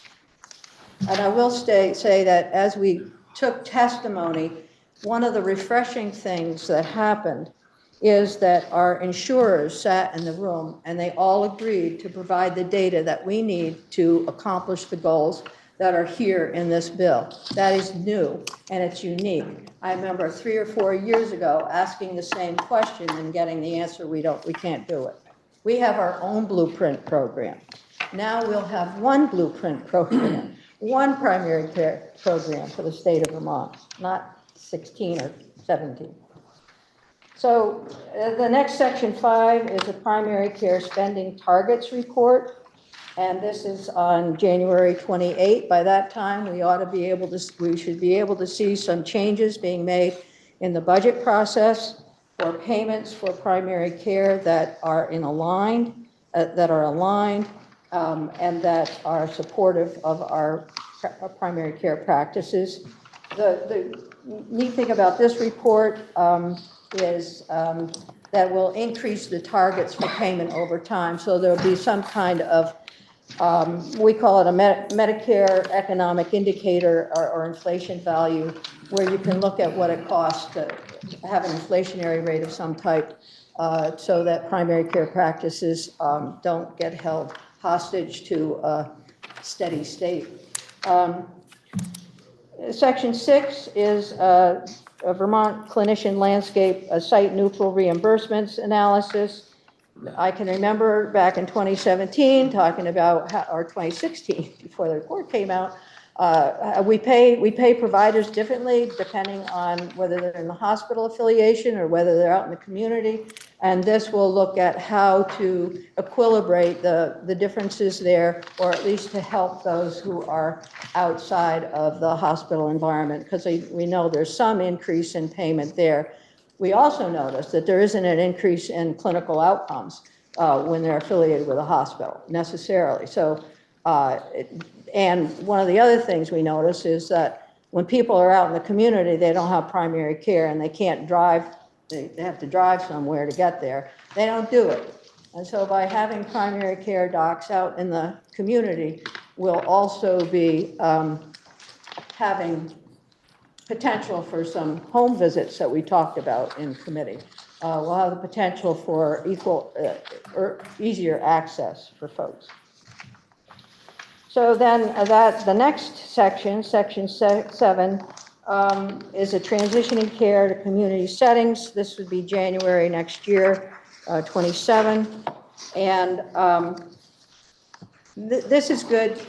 This relates to the strategic plan that we have in place and trying to sort out, well, after you have acute care, surgery, or whatever it is in the hospital, then some of the care that you're getting when you're in the hospital after that surgery could well be done through your primary care practice, through the community health team, so that and that cost will be less. So there will be some cost savings with that.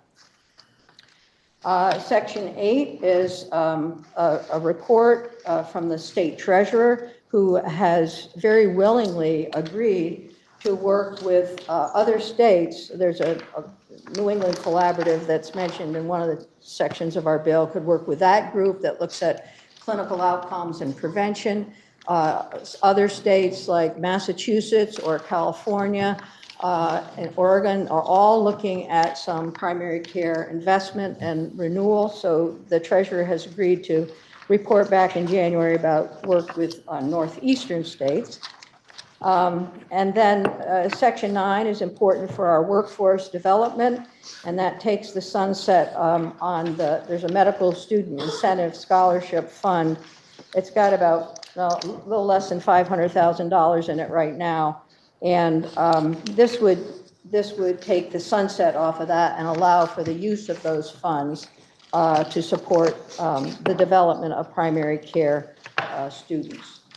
And this is also important, the second reason is important because the Rural Health Transformation Grant doesn't allow for scholarship or loan reimbursement for MDs. So this compensates somewhat for that guideline that's with the RHT. Section 10 is something that I added in because I heard from a couple constituents about one of their drugs being dropped by their insurance company and they didn't know it. And the only way they found out about it was going into the office or going to get a renewal and then having to pay for it.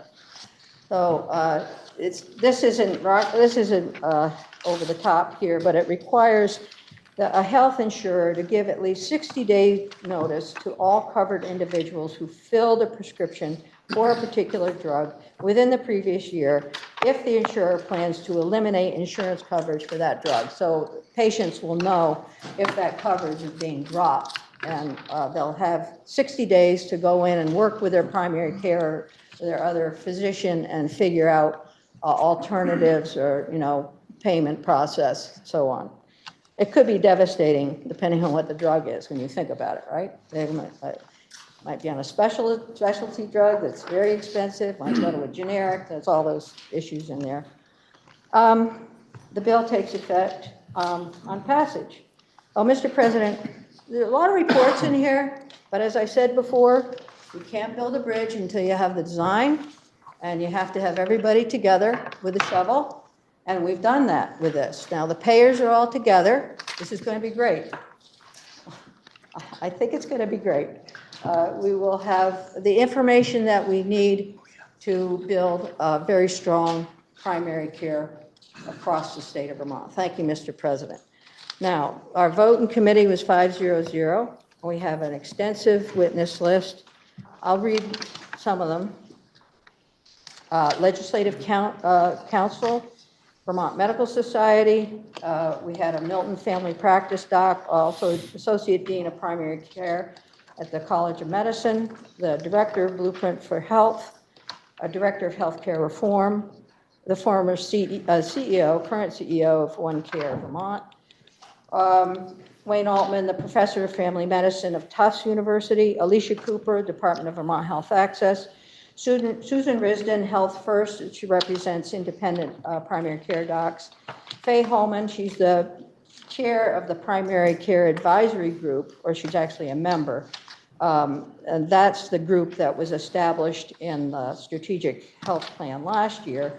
She's also a family physician at the Little River Healthcare in East Corinth. Toby Sadkin, Executive Chair of Primary Health Care Partners, St. Albans and Williston. Will Everett, the Vermont Academy of Family Physicians, also at Grace Cottage. Deb Richter, Family Practice for Substance Use Disorder. Suri Song of Harvard Medical School. Elliot Fisher of Dartmouth Institute. Joanna Goffenfried of the Vermont Businesses for Social Responsibility.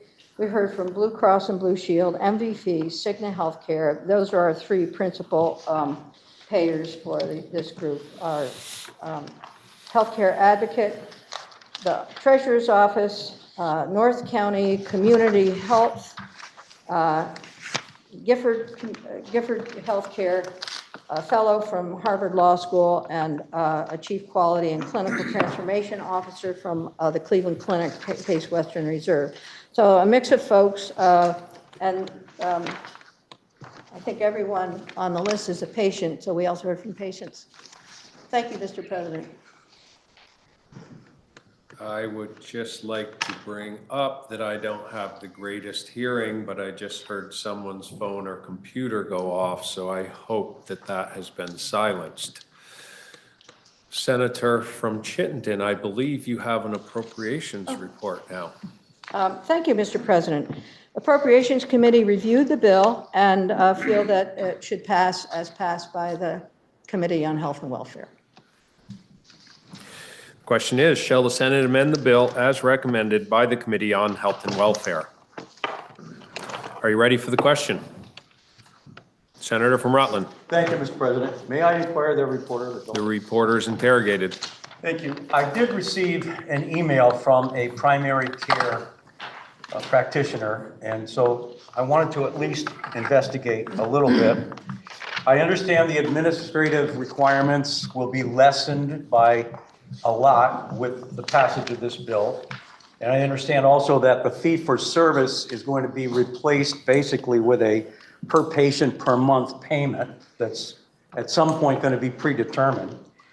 Would the reporter at least admit that there's a likelihood that a primary care provider would see an increase in income as a result of this bill? And I realize it's hard to predict that because, as the reporter expertly pointed out, there are a lot of reports yet to be done in this bill, but I just wanted to be able to provide somewhat of an answer for the person that emailed me. Yeah, thank you. That's a good question. You know, originally the bill had a 15% target for increasing our primary care overall in the state to 15%. Right now, our investment in primary care is about a little over 10% of our total cost of care. When you compare that with hospitals at 40%, it's huge. So yes, we will be looking to increase that reimbursement to primary care providers. In fact, if we can do it during the current budget year, that would be exceptional. And then the other piece of this is we'll be increasing the amount as a per member per month or per patient per month. And then we'll also be looking at how to have an inflationary factor. So it'll go up yearly, or however that's recommended, every year, every 2 years, whatever, to keep up with expenses for the business of care. I thank the senator for the answer, and I'm all set. Are you ready for the question? Senator from Addison. Thank you. May I inquire of the reporter? The reporter's interrogated. Thank you. I count 6 reports in this bill. Is that correct?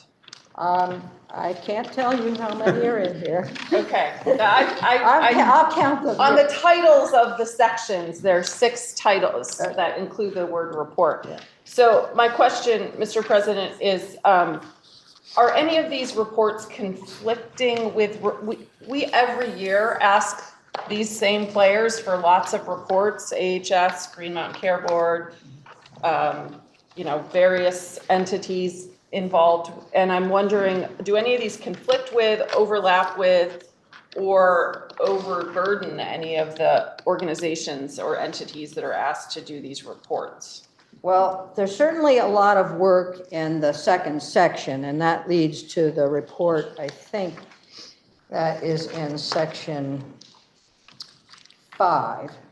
So what these reports are doing, what's happening behind the scenes is a lot of modeling work and looking at the money that's necessary to support primary care. Yeah. So some of the work would be looking at our DRGs, looking at our risk value utilization, looking at all of the total cost of care, putting all of that data together, and then coming up with I had a model that was given to me about potentially what we would be seeing of how to equilibrate different codes together so that we would get an equal payment for equal work, so to speak, or equal patient risk.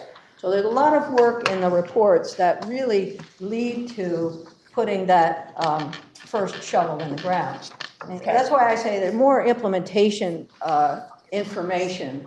And when we ask for a report, of course, we don't want overlap. These are not, the biggest report in here from section 2 and then following in section 5, that's the biggest, that's the meat of the bones, so to speak. And then some of the other reports that, for example. I thank the reporter. Thank you, Mr. President.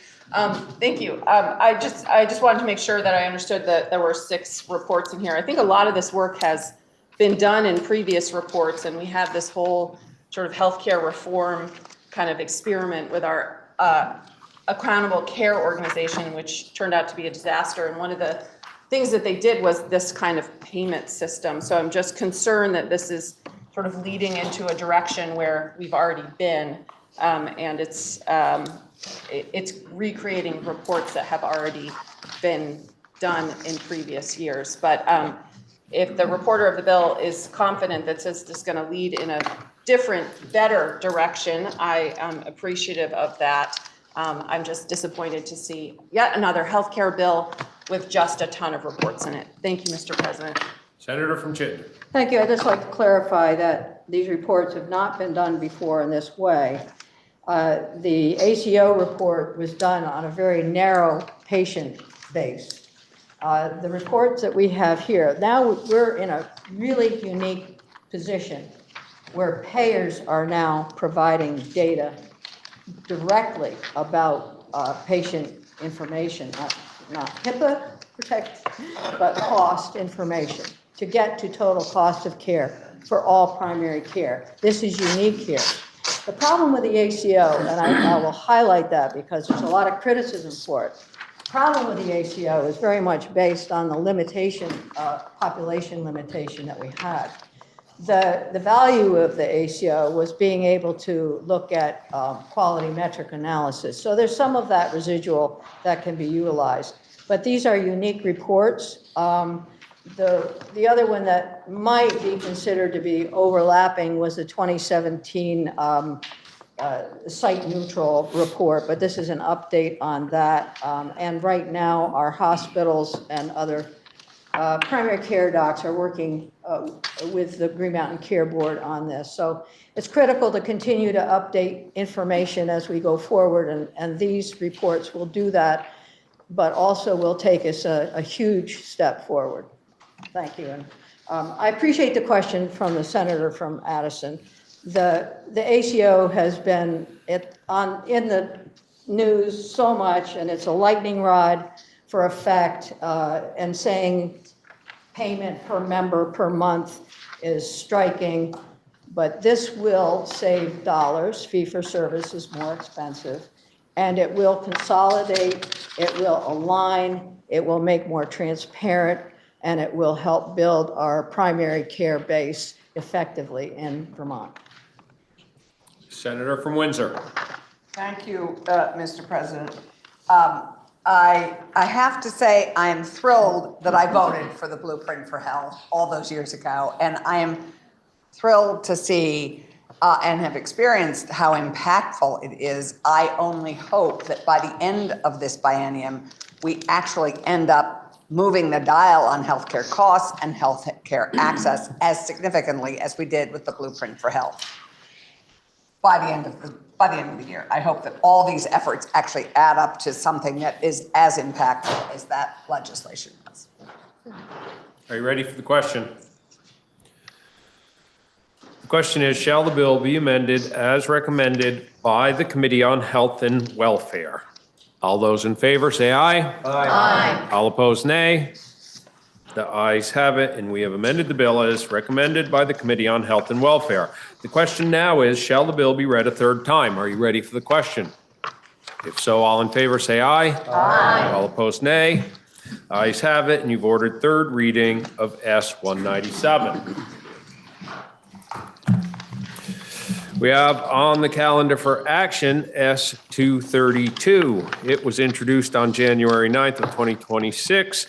It was referred to the Committee on Education, which reports it has considered the bill and recommends that the bill be amended as set forth in today's calendar, starting on page 943, and that when so amended, the bill ought to pass. Affecting the finances of the state, the bill was referred to the Committee on Finance, which reports that the bill ought to pass. Affecting the appropriations of the state, the bill was then referred to the Committee on Appropriations, which reports that it has considered the bill and recommends that the amendment proposed by the Committee on Education be amended as set forth in the calendar today, and that when so amended, the bill ought to pass. Listen to the second reading of the bill. S-232, an act relating to public libraries and the Department of Libraries. Recognize the senator from Rutland, Senator Weeks, for the Committee on Education. Thank you, Mr. President. I'll be reporting S-232 found in today's calendar on page 943. Think of this as a miscellaneous libraries bill. I'm going to go right into it and move through it relatively quick. Section 1, findings on the value of public libraries as centers of learning and public accommodation. Section 2, creating Vermont Libraries Day on the third Monday in October. Section 3, and this is the key section, and this is the one I think we need to pay a bit of attention to. This amends the current universal after-school and summer special fund to split the cannabis sales tax revenue. For the past 3 years, AOE has been receiving and distributing these after-school funds. The individual grants range from a high of $525,000 to a low of $20,000 per grant, with demand always exceeding available funding.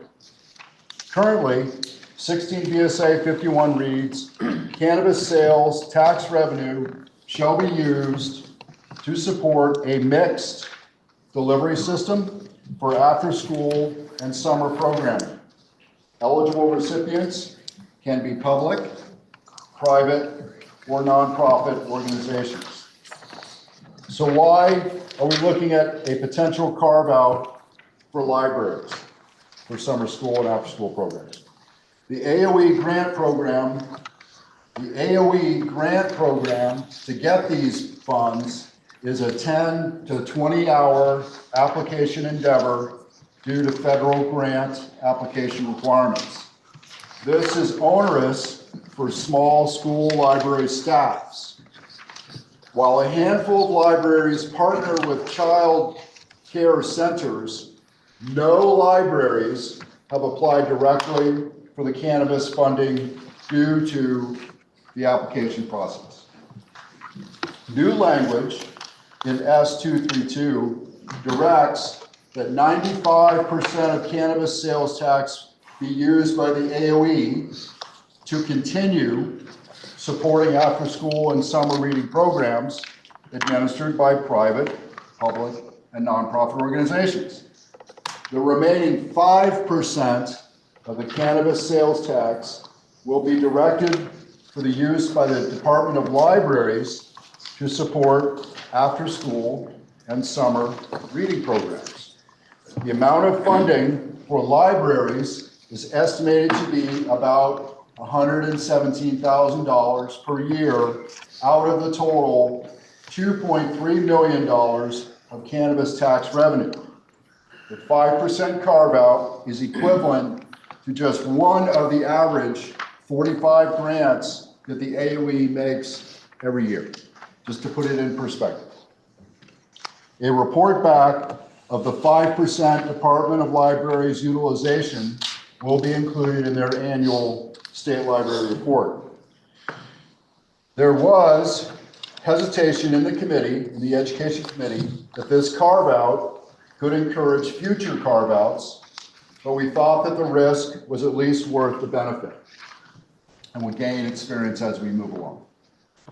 Okay, that's section 2. Section 3 adds the state librarian as a member of the advisory committee for the Universal After School and Summer Special Fund. Section 4 amends early education grants to clarify that public libraries are eligible for the grant program to ensure that grant funds may be used for the purposes of training public library staff. Section 5 amends the duties of the Department of Libraries to clarify that the department's collections may be digital or physical formats.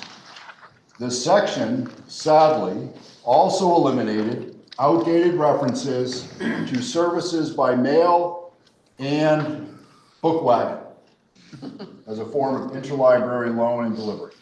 Section 6, language is added to clarify that a private library that is open to the public and accepts municipal appropriations does not become subject to the control of the municipal legislative body.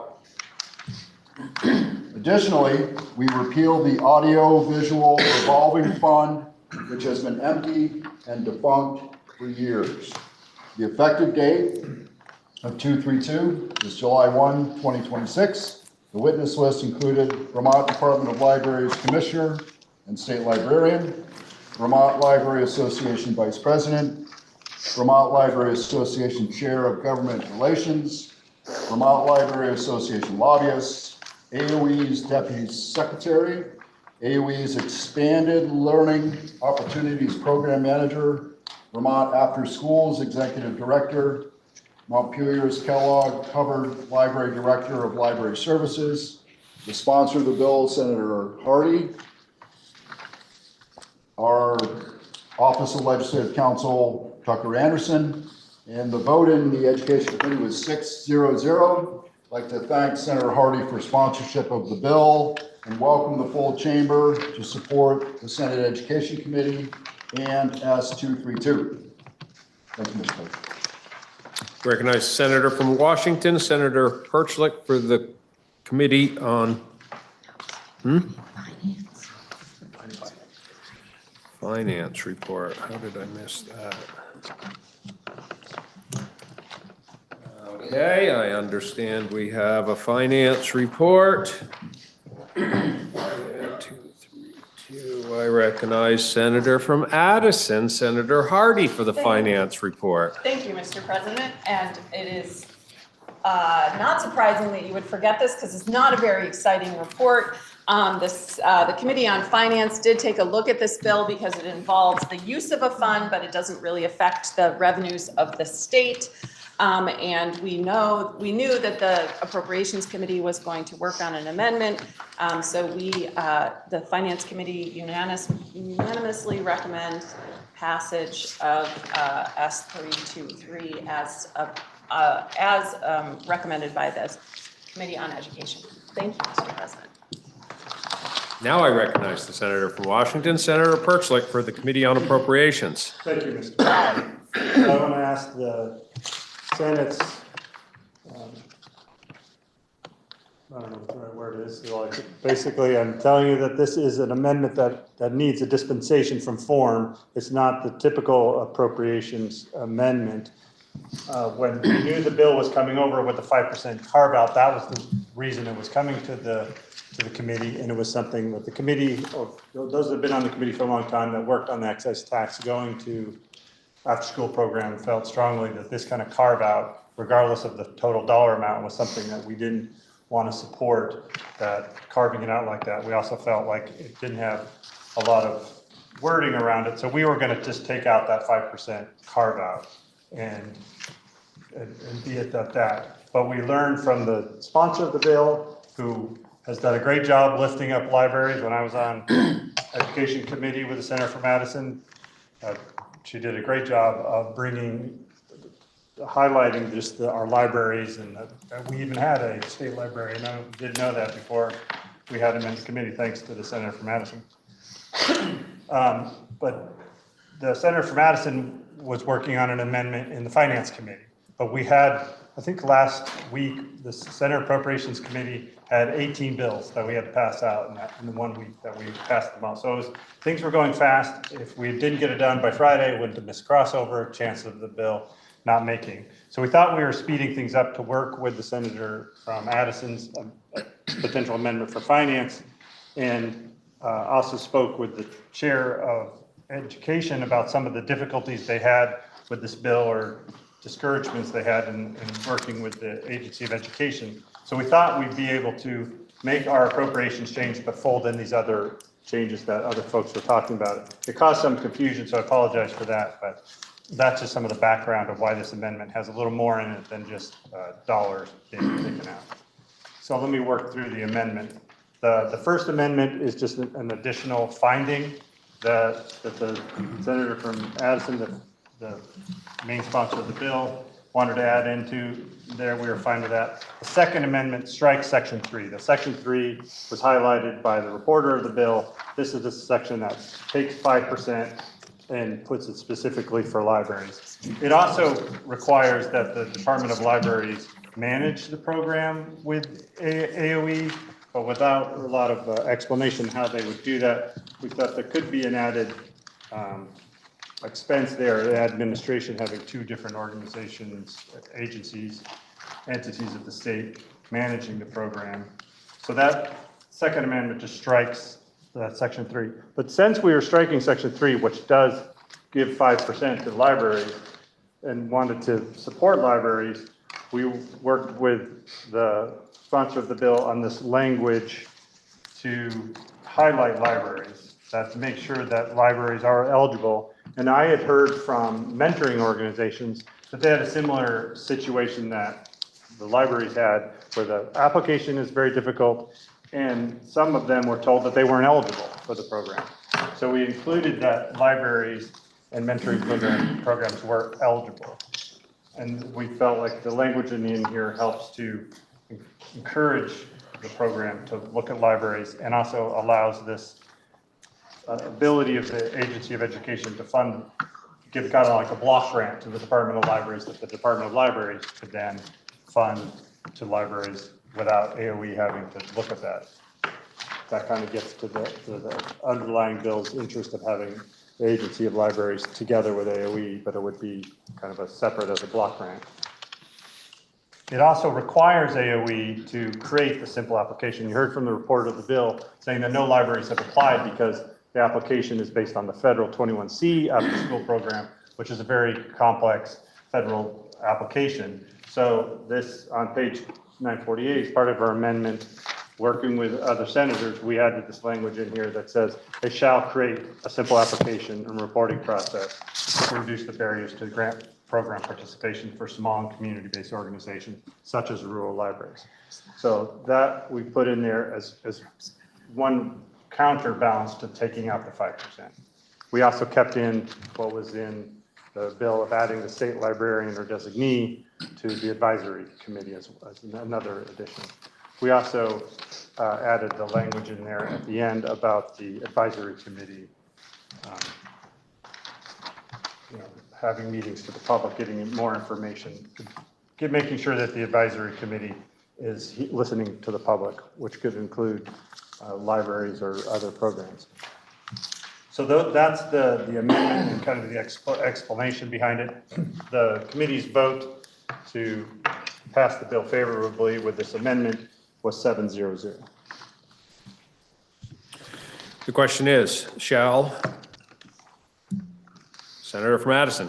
Thank you, Mr. President. I just wanted to thank the chair of the Senate Appropriations Committee and the chair of the Senate Education Committee for working with me on this amendment. Once I heard some concerns from the Appropriations Committee, specifically from the chair and also from the administration, I got concerned that the bill was on rocky waters, and so wanted to try to figure out a way to save the bill. I really appreciated the work of the Senate Education Committee and thought they were spot on and really appreciated it, but also wanted to make sure the bill moved forward. So worked with the two chairs of the relevant committees to do this amendment, and had a really fun time confusing the heck out of the Appropriations Committee when I went and reported it.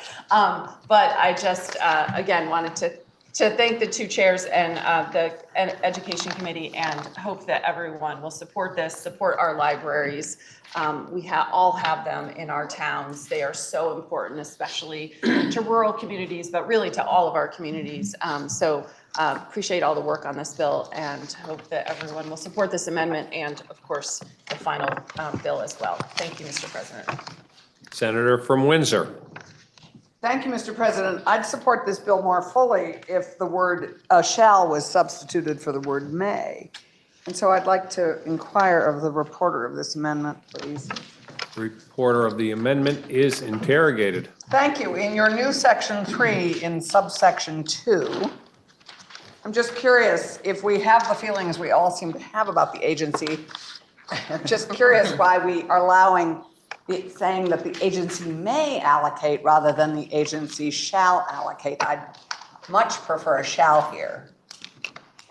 Thank you, Mr. President. I understand that there are senators that wanted this to be shall, but we felt like requiring any money to go to a certain sector, whatever it be, without fully following the rules and the programs could lead up to some programs that we don't know if they're getting the full analysis. We haven't had applications from Library Sense. We know that was mainly because of the difficulty. We knew that the agency felt uncomfortable about the shall. We wanted it, kind of everybody to be on level footing. We thought with the addition of the section E, that they shall create a simple program, that they're likely to get funding, but just to say that they shall do this, we didn't feel like was the best way to run a program. We think it should be a merit-based application process. The best programs that are equitably distributed, there's geographic and other considerations that the AOE has for these grants. We want that to still be part of it and not kind of artificially just say there should be a shall. I understand why people feel strongly about the libraries getting money, but I think with the changes that are being made, they're much likely to get funding because of the new simpler application and the emphasis that we have put on in here in this amendment. And if I may follow up, did the committee consider asking for a report back from the agency next year as to how many libraries were funded as a result of the may instead of the shall?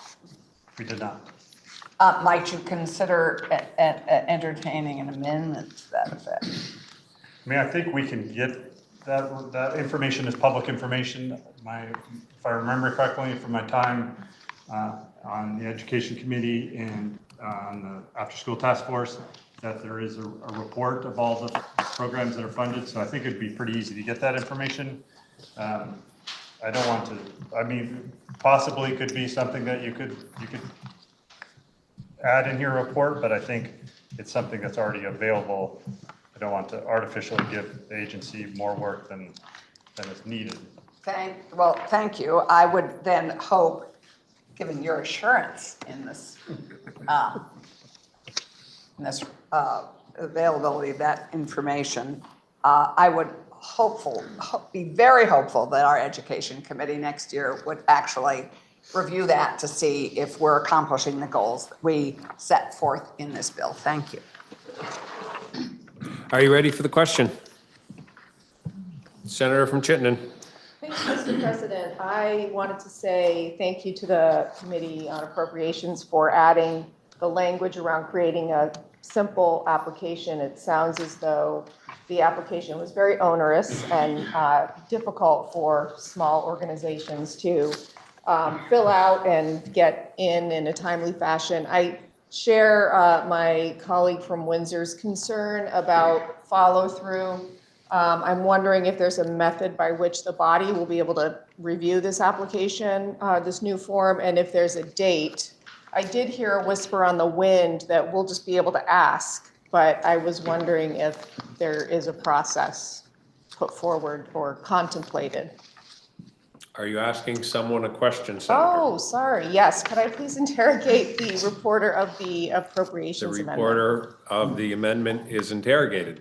Would you like me to repeat would the senator like me to repeat the question? I think I understand the question, Mr. President. I think it might be a good point that there isn't a date that says that they shall create a simple application reporting process.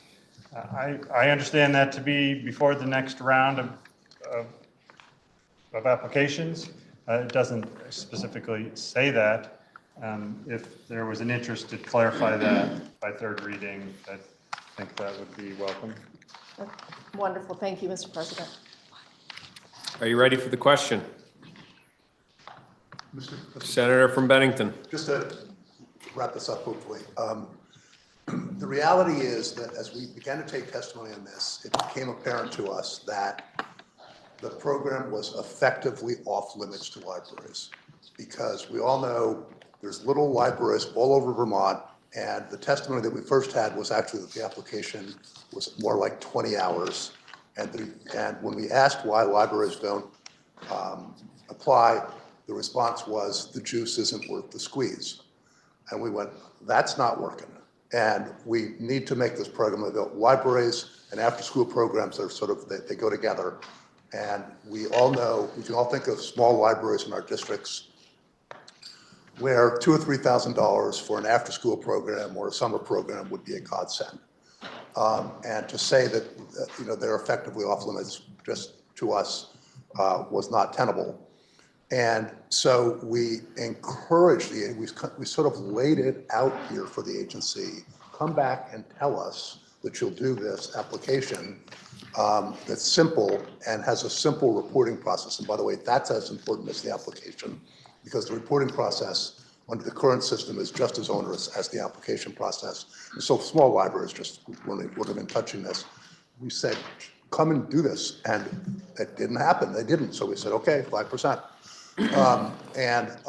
But so I guess that's partially long-winded way of saying that where we're ending up here with a combination of being able to aggregate through the association or have small libraries and others be able to apply for small grants through a simple process is really what we were looking for in the first place.